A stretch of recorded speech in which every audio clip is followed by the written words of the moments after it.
సువార్త ప్రకటిస్తాడు. ఇంకేం చేస్తాడు? వస్తుంది వస్తుంది చెప్పు చెప్పు. అయిపోయింది. ఏం చేస్తాడు? రోగులకి స్వస్థ. ఎజ్రాకి మాత్రం ఈరోజు సాయంత్రం ఏదో ఒకటి ఉండిద్ది అన్న.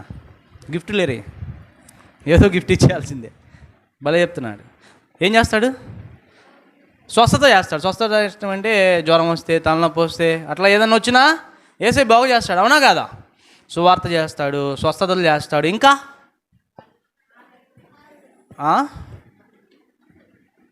షోలో చెప్తావా? పెద్ద చెప్పు, పెద్ద చెప్తే గిఫ్ట్ ఉండిద్ది. ఆరోగ్యం అంటే ఇంకా స్వస్థతలు. ఓకే, నువ్వు కూడా సగం, ఆయన సగం చెప్పాడు, నువ్వు దాన్ని పూరించావు అనుకుంది. ఓకేనా?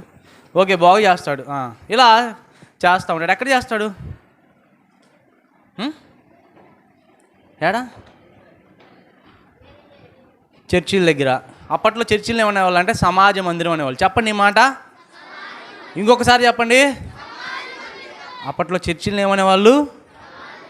సమాజ మందిరాలు అనమాట. సో యేసుప్రభు వారు ఎప్పుడు ఒక చోట కూర్చొని ఉండేవాడు కాదు. అన్ని ప్రాంతాలు, అన్ని ఊర్లు, అన్ని ప్రాంతాలు తిరిగేవాడు. సరే, ఇక నేను చెప్తాను పాఠంలోకి, జాగ్రత్తగా వినండి.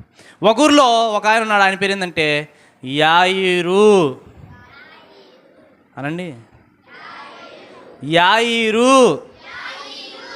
యాయిరు యాయిరు ఈయన ఏం చేసేవాడంటే సమాజ మందిరంలో ఉద్యోగి. అరే, చర్చిల్లో ఉద్యోగస్తులు ఉంటారా? ఉంటారు అప్పట్లో. ఇప్పుడు చర్చిల్లో జాబ్ చేసేవాళ్ళు కానీ అప్పట్లో పెద్ద చర్చిలు కదా అవి.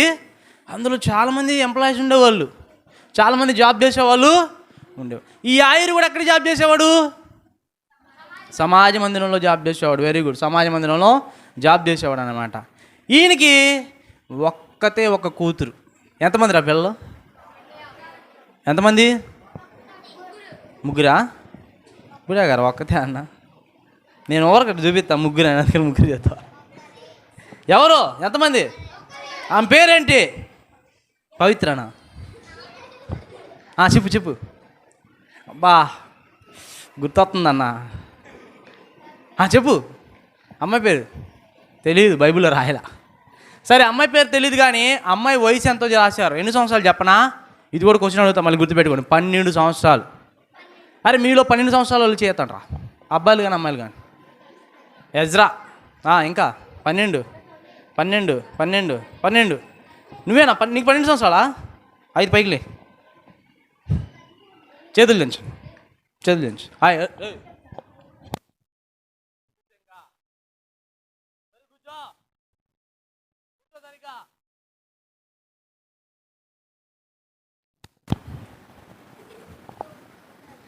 ఏమంత ఉండిద్ది? ఏం పెన్ పేరు? సలోమి అంత కూతురుంది. ఎవరికి రా? వెరీ గుడ్, యాయిరికి ఒక్కగానొక్క కూతురు. ఈయన ఏం చేసేవాడు?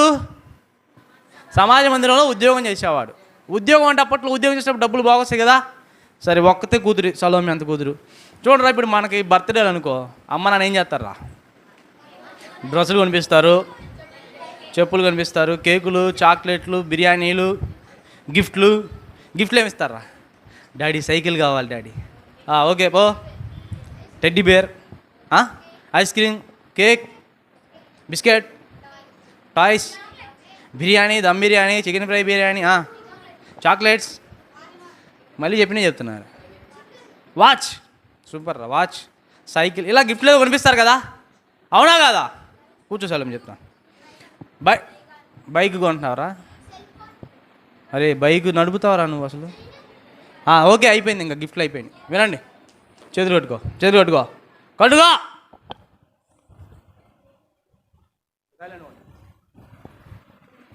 అప్పుడు ఏమైందంటే యాయిరికి ఒక్కతే కూతురు కదా. మనకి మామూలుగా ఇంట్లో 2 పిల్లలు ఉంటే 2 పిల్లలకు కొనిపిస్తారా బట్టలు? బర్త్డేకి ఎవరి బర్త్డేకి వాళ్ళకి కొనిపిస్తారు కదా. అదే ఒక్కళ్ళే అయితే ఇంకా ఎక్కువ కొనిపిస్తారు. అవునా కాదా? ఇప్పుడు 2 ఉన్నారనుకోండి, 2కి పండగకి బట్టలు తీయాలనుకోండి. సో 2కి తీయాలి కాబట్టి కొంచెం తక్కువలో కొనిపిస్తారు, అంతేనా? అదే ఒక్కళ్ళే ఉంటే 2 డబ్బులతో ఒక్కళ్ళకే ఎక్కువ కొనిపిస్తారు. ఒకవేళ 3 ఉంటే 3 డబ్బులు తీసుకొని ఒక్కళ్ళే కాబట్టి ఇంకా అలాగా యాయిరు కూతురు కూడా చిన్నప్పటి నుంచి చాలా గారాభంగా పెరిగేది. డాడీ ఐస్ క్రీమ్ డాడీ అంటే, ఐస్ క్రీమా పో కొనుక్కోపో. డాడీ కేక్ కావాలి డాడీ, ఓకే కేక్ తీసుకో. డాడీ డ్రెస్ కావాలి డాడీ, ఓకే తీసుకో. డాడీ సైకిల్ కావాలి డాడీ, తీసుకో. ఎందుకు? ఒక్కతే కూతురు కాబట్టి బాగా గారాబం చేసి ముద్దుగా పెంచుకుంటున్నాను. ఈయన సమాజ మందిరంలో తిరిగేటప్పుడు యేసుక్రీస్తు వారు కూడా చర్చిలకు అప్పుడప్పుడు వచ్చేవాడు కదా, అలా సువార్త ప్రకటిస్తూ. సో చాలామందిని బాగు చేసేవాడు. అరే మామూలుగా ఇప్పుడు నేనే వేరే ఊరి నుంచి ఇక్కడికి వచ్చా, నేను ఇలాగ పట్టుకోగానే జ్వరం తగ్గింది అనుకో, అప్పుడు ఏం చేస్తారు ఈ ఊరోళ్ళంతా? నా దగ్గరికి వచ్చేస్తారు, అవునా కాదా? నేను ఇలా పట్టుకోగానే ఏమైంది? జ్వరం తగ్గింది. అప్పుడు ఏం చేస్తారు? అందరూ తెలిసిపోయి అందరూ వచ్చేస్తారు. సో యేసయ్య దగ్గర కూడా ఎంతమంది ఉంటారు జనాలు? ఎంతమంది? గుంపులు గుంపులు ఉంటారు అన్నమాట. సో ఈ యాయిరు చూశాడు ఒకరోజు, ఎవరైనా యేసుప్రభు వారా, ఏం చేస్తున్నాడు, ఆహా బాగు చేస్తున్నాడా, ఓకే అనుకుని వెళ్ళిపోయాడు, ఇంటికి వెళ్ళిపోయాడు. తర్వాత చాలా రోజులు అయిపోయింది. అయితే సడన్గా ఏమైంది తెలుసా? ఒకరోజు యాయిరు కూతురికి జ్వరం వచ్చింది. ఏమైంది? జ్వరం వస్తే ఏం చేస్తాం మనం? ఫస్ట్ డైరెక్ట్గా హాస్పిటల్కి వెళ్ళిపోతామా? ట్యాబ్లెట్స్ వేసుకుంటాం. ఫస్ట్ జ్వరం వస్తే ఏం చేస్తాం? ఓ పారాసిటమాల్ ట్యాబ్లెట్ వేస్తాం. జ్వరం పెరిగిపోతుంది. తగ్గకపోతే ఏమవుతుంది? పెరుగుతుంది. అప్పుడు ఏం చేస్తాం? దగ్గరలో ఉన్న హాస్పిటల్కి తీసుకెళ్తాం, పిల్లల హాస్పిటల్కి. అక్కడ జ్వరం తగ్గలా, అప్పుడు ఏం చేస్తాం? విజయవాడ తీసుకెళ్తాం, అక్కడ తగ్గలా, అప్పుడు ఏం చేస్తాం? హైదరాబాద్ వెళ్ళింది. యాయిరు కూతురు కూడా అంతే. నందిగామ నుంచి విజయవాడ నుంచి హైదరాబాద్, ఆడ తగ్గలా, అప్పుడు ఎక్కడికి వెళ్తాం? విశాఖపట్నం, ఆడ తగ్గలా. చెన్నై, అరే ముందు చెన్నై ఉంది లేరా, చెన్నై బెంగళూరు తర్వాత ఆస్ట్రేలియా. చెన్నై వెళ్ళారు, అయినా జ్వరం. మీకోసం చెప్పనా, ఏ హాస్పిటల్కి వెళ్ళినా డాక్టర్లు ఏం చెప్తున్నా తెలుసా? అయ్యా మీ అమ్మాయికి ఏమొచ్చిందో మాకు అర్థం కావట్లేదు. పిల్లలు రోజు రోజుకి జ్వరం ఎక్కువైపోతున్నారా? ఏమైపోతుంది? అన్నం తినటం మానేసింది, నీళ్ళు తాగటం మానేసింది. అరే మీలో ఎవరికన్నా బాగోపోతే మీ అమ్మ నాన్నకి ఎంత బాధ వేసిద్దిరా, ఎంత ఏడుస్తారా? చూసారు ఎప్పుడన్నా? మీకు బాగోపోతే వాళ్ళు ఏం చేస్తారు పాపం? ఏడుస్తారు కదా, బాధపడదు. నేను నా చిన్నప్పుడు కూడా నాకు బాగా జ్వరం వస్తే మా అమ్మ ఏడ్చుకుంటా నన్ను ఎత్తుకొని హాస్పిటల్కి తీసుకెళ్ళింది ఒకరోజు. ఏంది కూర్చోసరికి, అవునా కదా? అమ్మ నాన్నకి ఎంత బాధ. మనకు జ్వరం వస్తే వాళ్ళు హ్యాపీగా ఉంటారా? మనకు బాగోపోతే వాళ్ళు నవ్వుతూ ఉంటారా? ఏడుస్తూ ఉంటారు. యాయిరు కూడా ఎంతమంది పిల్లలు? ఒక్కతే కూతురు. పాప ఆయన ఇంకెంత బాధపడుతున్నాడు, చాలా ఏడుస్తున్నాడు. ఏం చేయాలి అర్థం కావట్లా. డబ్బులు లేవా? చాలా ఉన్నాయి. ఎందుకు? ఉద్యోగం చేస్తున్నాడు, డబ్బులు ఉన్నాయి, బాగా ఉన్నాయి, పనులు కూడా ఉన్నారు ఆయన దగ్గర. మన ఇళ్ళలో పని చేసే వాళ్ళు ఉన్నారా? ఎవరో కొద్ది ఇళ్ళలో ఉంటారు. అందరి ఇళ్ళలో పనులు ఉంటారా? మన పని మనమే చేసుకుంటాం, అవునా? కానీ యాయిరింట్లో పని చేసే వాళ్ళు అంటే ఆయన అంతా డబ్బులు ఉన్నాను కదా, డబ్బులు ఉన్నాయి, అన్నీ ఉన్నాయి. కానీ డాక్టర్లకి అదేం జ్వరమో అర్థం కావట్లా. అన్ని హాస్పిటల్ తిరిగారా, ట్యాబ్లెట్లు వేసారా, ఇంజక్షన్లు వేసుకున్నారు, సెలైన్లు పెట్టించారు, అన్నీ చేశారు. కానీ జ్వరం తగ్గట్లా. తగ్గకపోక ఏమవుతుంది? పెరిగిపోతుంది. ఏం చేయాలో అర్థం కావట్లా. యాయిరు వాళ్ళ అమ్మ నాన్న ఇద్దరు కూర్చొని ఏడుస్తున్నారు. ఇక పెద్ద హాస్పిటల్కి చెన్నైకి వెళ్ళారు. అక్కడ డాక్టర్ ఏం చెప్పాడు తెలుసా? యాయిరు మీ అమ్మాయిని మేము బతికించలేం, ఇంటికి తీసుకెళ్ళిపోండి. మీ అమ్మాయిని మేము బతికించలేమంటే దుఃఖం ఆగట్లా, ఏడుస్తున్నాడు. అయ్యో నా ఒక్కగానొక్క కూతురు చచ్చిపోతుంది, ఏం చేయాలి? ఎవరి కోసం ఈ ఆస్తి సంపాదించాలి? ఎవరి కోసం ఈ డబ్బులు సంపాదించాలి? ఇవన్నీ వేస్టేనా? నేను ఎవరి కోసం బతకాలి? నా పిల్లోడికి ఏమైనా అయిపోతే, నా కూతురికి ఏమైనా అయిపోతే అని చాలామంది తల్లిదండ్రులు అనుకుంటారు కదా. అలాగా ఈయన కూడా ఏడుస్తున్నాడు. అయ్యో నా కూతురు కోసం ఏమన్నా చేయాలి, ఎవరు బ్రతికిస్తారని నాటు మందులు వేయించారా, అంతరాలు తంత్రాలు. చాలామంది బాగోపోతే ఏం చేస్తారు దేశా? ఆడికి వెళ్ళి తంత్రం కట్టించుకో, అంతరం కట్టించుకో, మంత్రాలు వేయించుకో, ఇలాంటివి కూడా చెప్తారు, అవునా? అన్నీ ట్రై చేశాడు యాయిరు, అన్నీ వేశాడు. కానీ ఎక్కడ జ్వరం అమ్మాయికి తగ్గకపోగా ఏమవుతుంది? పెరిగిపోతుంది జ్వరం. అన్నం తింటాం మానేసింది, నీళ్లు తాగట్లా, అలా మంచం మీద పడిపోయింది. యాయిరు వాళ్ళ ఆవిడ, అంటే అమ్మాయి వాళ్ళ అమ్మ ఉండేది కదా, ఇద్దరు ఎదురు కూర్చొని ఏడుస్తున్నారు. అయ్యో నా కూతుర్ని కాపాడే వాళ్ళు ఎవరు లేరా, నా కూతుర్ని బతికించే వాళ్ళు ఎవరు లేరా, ఏం చేయాలని చెప్పి ఏడుస్తా. ఒకసారి యాయిరుకి అప్పుడు ఎప్పుడో సమాజ మందిరంలో చూశాడు కదా, యేసయ్య గుర్తొచ్చాడు. అవును, ఆ రోజు ఎవరిని చూశాను? యేసయ్యని చూశాను. ఆయన చాలామందిని ఏం చేస్తున్నాడు? బాగు చేస్తున్నాడు. ఆయన దగ్గరికి వెళ్తానని చెప్పి పరిగెత్తుకుంటా వెళ్ళిపోయాడు. అలసిపోయాడు. ఆడ చూస్తే ఎంతమంది ఉన్నారు? చాలామంది జనాలు ఉన్నారు. ఎందుకు? యేసయ్య చుట్టూ ఎంతమంది ఉంటారు జనాలు? ఎప్పుడు ఎంతమంది ఉంటారు? వాళ్ళందరినీ అయ్యా అయ్యా జరగండి అయ్యా, అయ్యా మీకు దండం పెడతాను, అయ్యా నా కూతురు చచ్చిపోతున్నాయ్యా, అయ్యా నాకు ఒక్కగానొక్క కూతురే అని అందరినీ బతిలాడతా దండం పెడతా ముందుకెళ్ళిపోతున్నాడు రా. అందరేమో చాలామంది ఉన్నారు, వాళ్ళందరూ బాగుపడటం కోసం వచ్చారు. ఏసయ్య దగ్గరికి వెళ్ళిపోయాడు. ఏసయ్యా ఏసయ్యా ఏసయ్యా మా ఇంటికి రా అన్నాడు. వెంటనే ఏసయ్యా యాయిరు ఏమైంది, ఎందుకు అలా ఎందుకు అట్లా ఆయాసపడుతున్నావు, ఆగు ఒక నిమిషం ఆగంటే. అయ్యా అయ్యా నాకు ఎంతమంది పిల్లలు, ఒక్క కూతురు అయ్యా, అయ్యా జ్వరం వచ్చిందయ్యా, అయ్యా బతకదు అంటున్నారయ్యా, డాక్టర్లు కూడా తీసుకెళ్ళిపోమన్నారయ్యా. ఏసయ్యా ప్లీజ్ ఏసయ్యా మా ఇంటికి రా, ఏసయ్యా నీకు దండం పెడతాను, మా ఇంటికి రా ప్లీజ్ అనగానే ఏసయ్య ఎంత మంచి దేవుడు తెలుసా, ఏసయ్య ఎంత జాలిగల దేవుడు తెలుసా, ఏసయ్య ఎంత ప్రేమగల దేవుడు తెలుసా. ఏమన్నా పో అంటాడా, నేను రాలేపో అంటాడా, అండు ఏసయ్య చాలా ప్రేమగలవాడు. ఎంత ప్రేమగలవాడు తెలుసా, ఎవరు పిలిచినా ఏసయ్య వచ్చేస్తాడు. నువ్వు పిలిచిన ఏసయ్య వస్తాడు, నేను పిలిచిన ఏసయ్య వస్తాడు, మనం ఎవరిని పిలిచిన ఏసయ్య వస్తాడు. ఈరోజు పెద్ద వాళ్ళు వస్తారా, మనం పిలిస్తే వస్తారా? కానీ ఆయన అంత గొప్పవాడు, ఎంత గొప్ప దేవుడు. నువ్వు పిలిస్తే వస్తాడు, నేను పిలిస్తే వస్తాడు. యాయిరు ఏం చేస్తున్నాడు, ఏసయ్యా ప్లీజ్ ఏసయ్యా మా ఇంటికి రా ఏసయ్యా, నా కూతురు చచ్చిపోయేటట్టుంది ఏసయ్యా, నా కూతురికి జ్వరం వచ్చింది ఏసయ్యా అంటే వెంటనే ఏసయ్య అన్నాడు తెలుసా, యాయిరో ఓకే బాధపడమాక, నేను మీ ఇంటికి వస్తాను. అండ్ ఏసయ్య వస్తావా మా ఇంటికి వస్తావా, అయ్యా జరగండి అయ్యా జరగండి, చాలామంది జనాలు ఉన్నారు కదా వాళ్ళందరినీ జరగండి అని చెప్పి ఏసయ్యని తీసుకొని ఏసయ్య తొందరగా రాయేసయ్య నా కూతురు చచ్చిపోతుంది ఏసయ్య ప్లీజ్ ఏసయ్య బతకదన్నారు ఏసయ్య తొందరగా రాయేసి అని చెప్పి వాళ్ళందరినీ నెట్టుకుంటూ వెళ్తుంటే యాయిరు ఇంటికాడ నుంచి ఒక పనోడు వచ్చాడు రా, పరిగెత్తుకుంటూ వచ్చి అయ్యగారు ఇంకేసయ్యని పిలవమాకండి అయ్యా, ఇంక ఏసయ్యతో పని లేదయ్యా. ఏమైందిరా ఎందుకు ఏసయ్యొద్దు, ఏసయ్య ఎందుకు వద్దురా అంటే, అయ్యా మీ అమ్మాయి చచ్చిపోయిందయ్యా. వెంటనే యాయిరు అక్కడక్కడ కుప్పకూలిపోయి కింద పడిపోయి, అయ్యో నా కూతురు చచ్చిపోయిందా, ఇంక నేను ఎవరి కోసం బతకాలి, నేను బతకాలి, ఈ డబ్బులు ఎవరి కోసం, ఇవన్నీ ఎవరి కోసం సంపాదించాలని ఏడుస్తున్నాడు. నిజంగా చచ్చిపోతే ఎంత బాధరా. ఎవరన్నా మన ఇంట్లో ఎప్పుడైనా ఎక్కడైనా చూస్తూ ఉంటాం కదా, ఎవరైనా ఇంట్లో చనిపోతే అల్లాడిపోతారు కదా, ఏడుస్తారు కదా, గుండెలు బాదుకుంటారు కదా. యాయిరు కూడా ఏడుస్తున్నాడు, బాధపడతా ఉన్నాడు.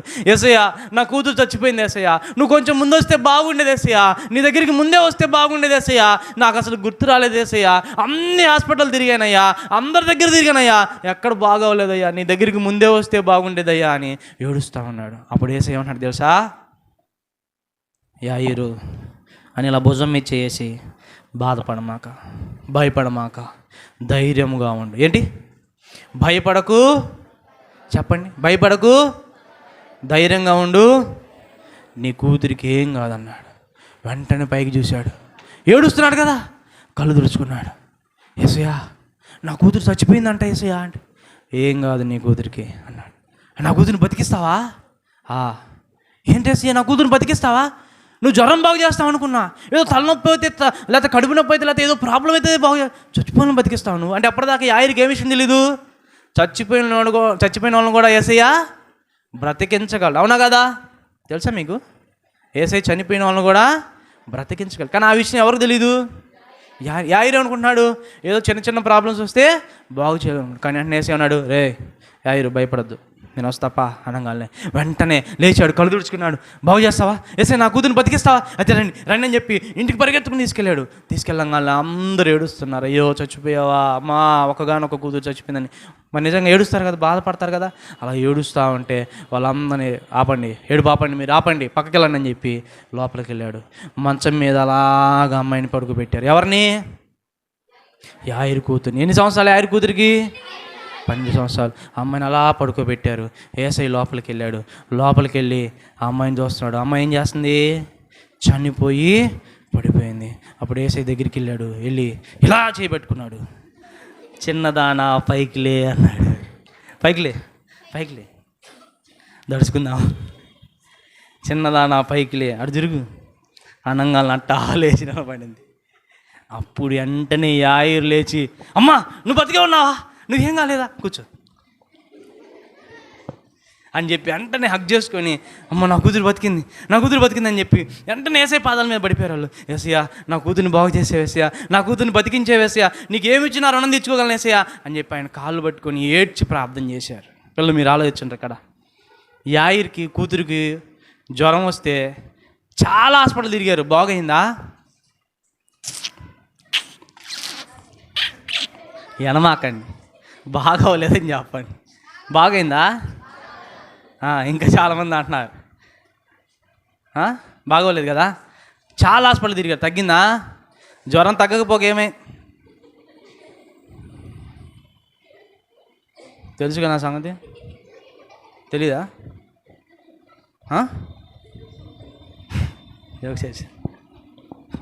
ఓకే చూడు, అయితే ఇంకేమైంది తెలుసా?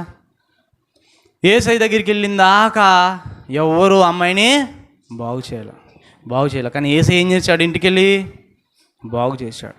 అంటే యేసయ్య ఏ రోగానైనా తగ్గించగలడా? తగ్గించగలడు.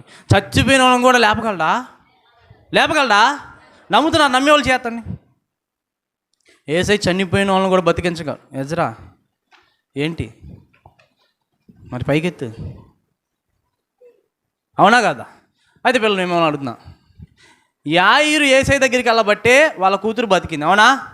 మరి మనకు కూడా ఎప్పుడైనా బాగోపోతే మీలో ఎంతమంది ప్రార్థన చేశారు?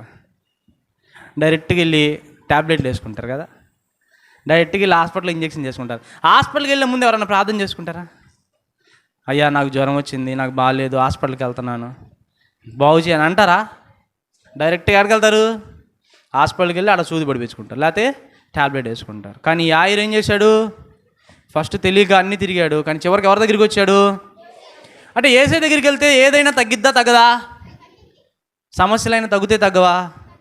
నేను మిమ్మల్ని అడుగుతున్నా, మీ ఇంట్లో మీ అమ్మకే బాగోలేదు, మీ అమ్మకో మీ నాన్నకో, అప్పుడు మీరు వెళ్ళి ఎవరైనా మోకరించి ప్రార్థన చేసి, యేసయ్యా మా అమ్మకి తలనొప్పిగా ఉంది, యేసయ్యా నువ్వు తగ్గించేస్తావు కదా, తగ్గించే యేసయ్యా అని అడగరు కదా?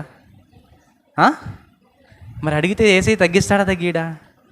నేనేమనుకున్నా తెలుసా, యేసయ్య నా ప్రార్థన అంటాడా మీ ప్రార్థన అంటాడా అంటే ఫస్ట్ మీ ప్రార్థన అంటాడు. నా ప్రార్థన కంటే, ఎందుకంటే చిన్నపిల్లల ప్రార్థన యేసయ్యకి చాలా ఇష్టం, కాబట్టి ఆయన మీ ప్రార్థన ఆలకిస్తాడు. అందుకే మీ ఇంట్లో ఎవరైనా తెలియక మీ ఇంట్లో ఎవరైనా గొడవ ఆడుకుంటున్నారు, అప్పుడు ఏం చేయాలి? మీరు మోకరించి, యేసయ్యా ఇలా గొడవ జరుగుతుంది, యేసయ్యా నువ్వే వాళ్ళ మనసు మార్చి అంటే మీ ప్రార్థన ఆలకించడా? ఎజ్రా ఆలకించడా? అవునా కాదా? సో మీరు ప్రార్థన చేస్తున్నారా? ఎంతమంది ప్రార్థన చేస్తారు? చేయొద్దండి, దించండి, ఇప్పుడు దించండి. యాయిరు ఏం చేశాడు? యేసయ్యతో చెప్పాడు. యేసయ్య ఏం చేశాడు? యాయిరు కూతుర్ని బతికించి. మనం మరి యేసయ్యతో చెప్పడానికి ఛాన్స్ ఉందా ఇప్పుడు? లేదా? ఎట్టా? ఎస్, ప్రార్థన ద్వారా. ఎజరాకు పాయింట్ ఏంటి అన్న? ఎంటలేదు కానీ మరి ఎట్ట చెప్తున్నాడు. నన్ను చూతలా ఎటో చూస్తున్నాడు, అయినా చెప్తున్నాడు. ఎజరా జీనియస్లా ఉన్నాడు. ఏ క్లాస్ నువ్వు? 6th class. ఓకే. మరి యేసయ్య దగ్గరికి వెళ్ళి మనం డైరెక్ట్ చెప్పగలమా? మరి ఎట్ట చెప్పాలి? ప్రార్థన చేయాలి. ప్రార్థన చేస్తే ఎవరికి వెళ్ళిద్ది ప్రార్థన? దేవుడి దగ్గరికి వెళ్ళిద్దా? యేసయ్య దగ్గరికి వెళ్ళిద్ది, దేవుడి దగ్గరికి వెళ్ళిపోయింది. అందుకే మనం ఏం చేయాలి? ప్రార్థన చేయాలి. ఎప్పుడెప్పుడు ప్రార్థన చేయాలి చెప్పండి, నేను ముగించేస్తా. పొద్దున పూట, యేసయ్య అబ్బా మంచి ఇడ్లీ ఇచ్చావు యేసయ్య అని చేయాలా? నేను చెప్తానండి. పొద్దున వినంట్రా, మధ్యాహ్నం ఉండు ఒక నిమిషం, అబ్బా అన్నాలు, ఇడ్లీలు, దోశలు, టిఫిన్లు. సాయంత్రం మళ్ళీ అన్నం తినేటప్పుడు నేను చెప్తానండి, ఒకసారి చెప్తాను, వినండి. ఎప్పుడెప్పుడు ప్రార్థన చేయాలి? ఫస్ట్ నిద్ర లేగవగానే ఏమని చేస్తారా? రాత్రంతా టీవీ చూశానంటారా? ఏం చేస్తారు? మళ్ళీ కొత్త రోజు ఇచ్చావు ప్రభువా, నీకు వందనాలయ్యా, నన్ను బతికించావయ్యా, వందనాలయ్యా అని ప్రార్థన. పొద్దున్న నిద్రలేయగానే మనకు ఒక కొత్త రోజు వచ్చింది, అవునా కాదా? సో అప్పుడు ప్రార్థన చేయాలి. ఆ తర్వాత ఎప్పుడు ఏమని చేయాలి? టిఫిన్ చేసేటప్పుడు ఏమని చేయాలి? ఈరోజు చాలామంది తిండి లేక పాపం తిరుగుతున్నారు కదా, అనాథ పిల్లలు ఉన్నారు కదా. అనాథ పిల్లలు ఉన్నారా? చాలామందికి ఫుడ్ లేదు తెలుసా? అయినా దేవుడు మనకి రోజు ఫుడ్ ఇస్తున్నాడు, ఇవ్వట్లేదా? కాబట్టి పొద్దున్నే దేవుడు పోతున్నారా నాకు అన్నం పెట్టేవాళ్ళు బాగుండాలని ప్రార్థన చేయాలి. వెరీ గుడ్, నిజంగా అడుగు. క్లాస్ కొట్టండి ఒకటి. 1 2 3. Very good very good. అన్నం పెట్టేవాళ్ళు కూడా బాగుండాలని ప్రార్థన చేస్తారంట. Very good. చేశారు మరి మీరు ఏమైనా చేశారా? తింటమే కానీ ప్రార్థనలు ఉండవు. ఓకే, టిఫిన్ చేసేటప్పుడు చెప్పండి, నేను చెప్తా ఉంటాను. పొద్దున్న నిద్రలే కానీ టిఫిన్ చేసేటప్పుడు, స్కూల్కి వెళ్ళేటప్పుడు, స్కూల్ నుంచి వచ్చినప్పుడు, మధ్యాహ్నం అన్నం తినేటప్పుడు, సాయంత్రం అన్నం తినేటప్పుడు, మళ్ళీ రాత్రి నిద్రపోయేటప్పుడు, జ్వరం వస్తే చెప్పండి, తలనొప్పి వస్తే, ఇంట్లో అమ్మ నాన్నకు బాగోపోతే, ఏదన్నా గొడవ జరిగితే, ఏదైనా సమస్య వస్తే మీ శత్రువు కోసం ఏమని చేస్తారా? యేసయ్యా ఎట్టాగైనా వాడికి జ్వరం రావాలయ్యా, ఇట్లాంటి ప్రార్థన చేస్తారా? అట్లా చేస్తారా? అట్లాంటి ప్రార్థన దేవుడు ఆలకెత్తాడా? యేసయ్యా వాడికి అట్టాగైనా బుద్ధి రావాలి వాడికి కూడా అంటారా? అలాంటి ప్రార్థన వేసి ఏంటాడా? మీరు ఎవరన్నా మిమ్మల్ని కొట్టినా తిట్టినా వాళ్ళ కోసం కూడా ఏమని చేయాలి? యేసయ్యా వాళ్ళను కూడా కాపాడయ్యా అని చేయాలి. వాళ్ళని కూడా చెప్పండి రా, చేయరా? మీ శత్రువుల కోసం, మీ పక్కింటి వాళ్ళ కోసం, మీ ఫ్రెండ్స్ కోసం, అందరి కోసం ప్రార్థన చేస్తారా? పాస్టర్ గారి కోసం, సంఘస్థుల కోసం, సండే స్కూల్ టీచర్ అన్న కోసం. అరే ఎంతమంది నిజం చెప్పండి రా, సండే స్కూల్ టీచర్ కోసం, అన్నయ్య కోసం ఎంతమంది ప్రార్థన చేస్తున్నారు? వా, వెరీ గుడ్ రా, వెరీ గుడ్, శాబాష్ రా. ఏమని చేస్తున్నారు? అన్న కాపాడయ్యా, వెరీ గుడ్ రా, కాపాడని ప్రార్థన చేయి, అన్నని దీవించండి అని చేయి, మాకు ఇంకా మంచి మంచి పాఠాలు నేర్పించాలి అని. ఇలా అందరి కోసం మనం ప్రార్థన చేయాలి. రోగుల కోసం చేయాలి, అదే చెప్తున్నా, అందరి కోసం చేయాలి. ఓకేనా? ఇలా చేస్తే యాయిరు యేసయ్య దగ్గరికి వెళ్ళాడు, యాయిరు కూతురు ఏమైంది? బ్రతికింది. అలా మనం కూడా ఇతరుల కోసం, అందరి కోసం ప్రార్థన చేస్తే వాళ్ళు కూడా ఏమవుతారు? బ్రతుకుతారు, బాగుపడతారు. అర్థమైందా? సో ఈరోజు నుంచి ప్రార్థన చేస్తామన్నా, ప్రతిసారి ప్రార్థన చేస్తామన్న వాళ్ళు చేయొద్దండి. ఫోటో తీయన్న వీళ్ళందరినీ పైకెత్తండి. మీ ఇష్టం, ఇక రోజు ప్రార్థన చేస్తానని చర్చిలో మీరు కమిట్మెంట్ ఎత్తున్నారు. అన్నిసార్లు లేదు, పొద్దున మధ్యాహ్నం మీ ఇష్టం. మళ్ళీ సగం ఎత్తారంటే సగం ప్రార్థన, పూర్తికి ఎత్తితే పూర్తి ప్రార్థన. ఎజరా ఏం సైడ్ ప్రార్థన చేస్తావా? మరి పైకెత్తు. సైడ్ ప్రార్థన కాదు, చెయ్యి పైకెత్తాలా, పైకెత్తు. ఫోటోలు తీసా మీ ఇష్టం. ఇంకా రేపు ఆదివారం మళ్ళీ వచ్చే ఆదివారం అన్న అడుగుతాడు ఎంతమంది ప్రార్థన చేశారు అనగానే ఈ చేతులు ఎత్తిన వాళ్ళందరూ చెప్పాలి ఎవరెవరి కోసం ప్రార్థన చేశారు. ఓకేనా?